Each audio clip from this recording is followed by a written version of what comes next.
How's it going? I'm Cody from Wall Street Breakdown. I'm going to bring you somewhat of a mixed bag of news here. This isn't going to be the general, just let me break down the facts for you. There's going to be a little bit of me using the crystal ball I always mentioned that I don't have. I'm going to use a little bit of it because in the past few days, I've been hearing a lot of analysts and talking heads on the news do somewhat of the same thing. And I would just like to take a bit of a different angle on things and see how that ends up playing out. I'm not entirely sure, obviously, if any of this is going to happen. There's no speculation that it will, but I'm just trying to take a bit of a different spin on things because I hear people start to talk the exact same talk, and there's no actual talk from any of these companies that the same thing might be happening. So let's just take a little different look, a detour, if you will, and take a look at how things might play out. First off, let's take a look at Rite Aid. Rite Aid is a pharmacy. They do retail, all sorts of good stuff. Unfortunately, Rite Aid has been suffering a serious downfall in business in the past few years, and a downfall in the stock price, something fierce. Rite Aid closed the day today at $2.11 a share. Now, I know what you're thinking, right? We don't really cover penny stocks or over-the-counter stuff, but that's not really what this is. Rite Aid is a very, very large company that brings in serious billions of dollars in revenue every quarter. Rite Aid's earnings per share today on their earnings call was zero. They made nothing, but they beat the street, which was estimated at negative 2 cents. So they brought in 2 cents more than the estimates were. That's a step in the right direction, I guess. They brought in $5.35 billion in revenue as well. So again, while the share price doesn't really reflect how strong Rite Aid is as a company or how well they're actually doing, their revenue number can't be denied. They're clearly turning over cash.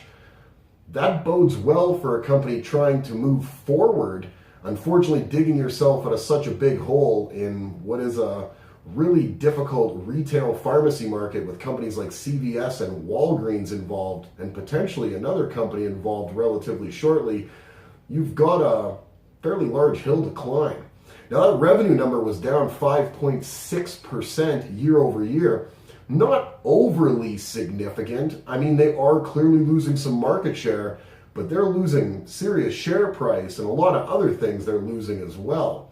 Now, they closed out in June of 2017 with 4,621 stores. That's 4,621 Rite Aids that were open.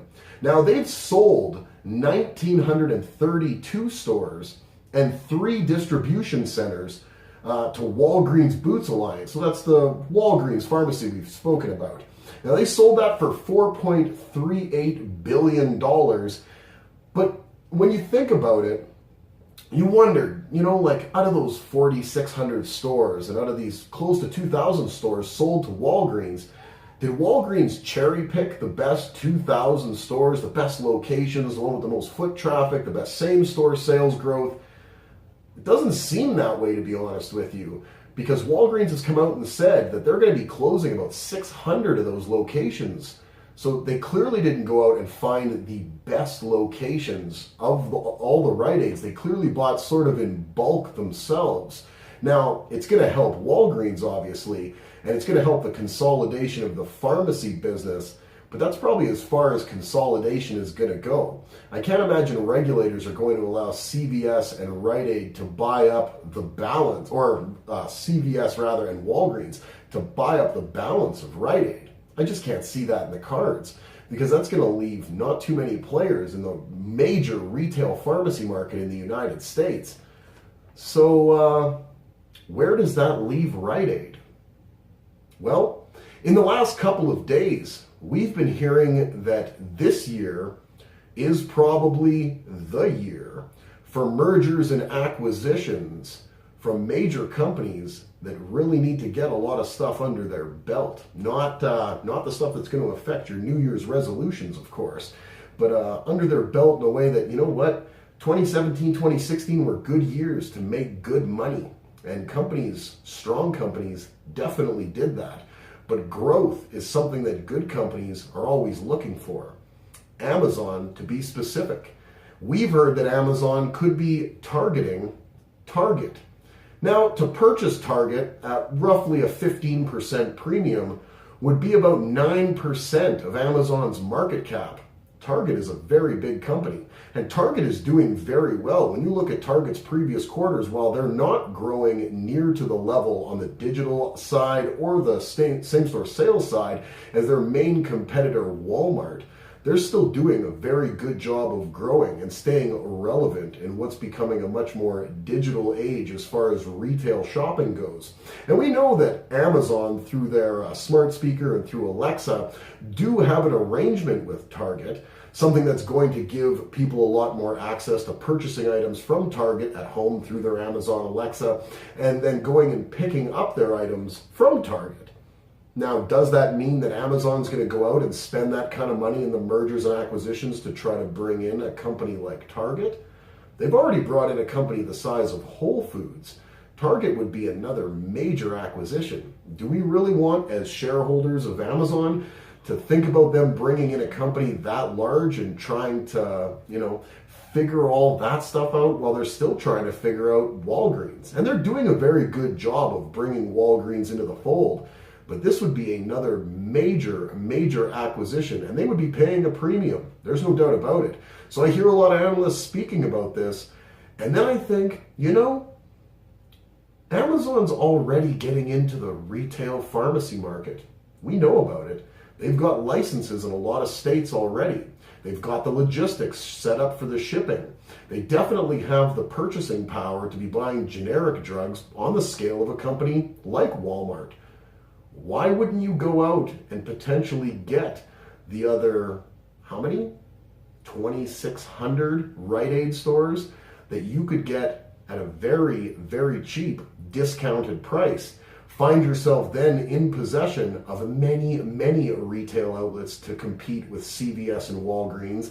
Find yourself with many local licenses in almost all of the states across the United States, and not have to pay near the type of premium or near your market capitalization of 9 or 8%, which is what they've estimated if they were to buy Target at a 15% premium. Why wouldn't you go and do that maybe instead? Rite Aid isn't doing very well. I mean, we take a look at the earnings, it's just not anything to write home about.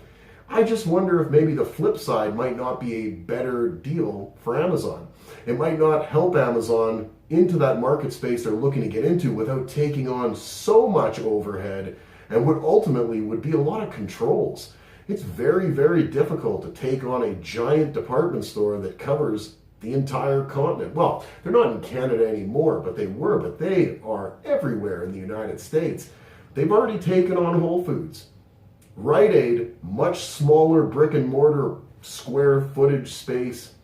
It's not something that would be so overwhelming and would get them into that retail pharmacy sector much quicker. Give people an outlet to not only shop online, but give people an outlet to be able to actually go in, and would still give them the actual retail, maybe not the clothing and the groceries to the extent of a Target, but they're still in business with Target through the Amazon Alexa, right?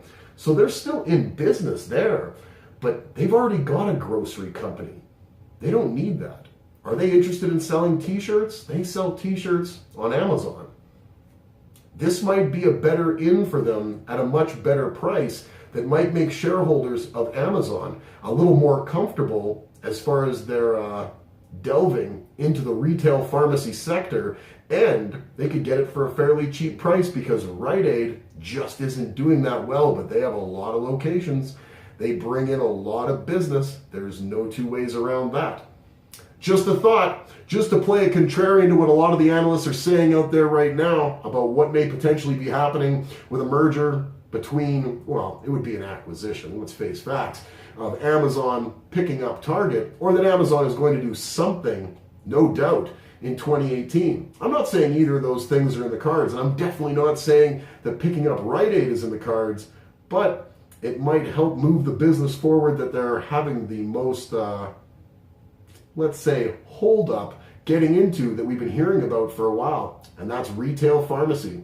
Just a thought, Rite Aid's earnings, not very good, but could they be an acquisition target for Amazon?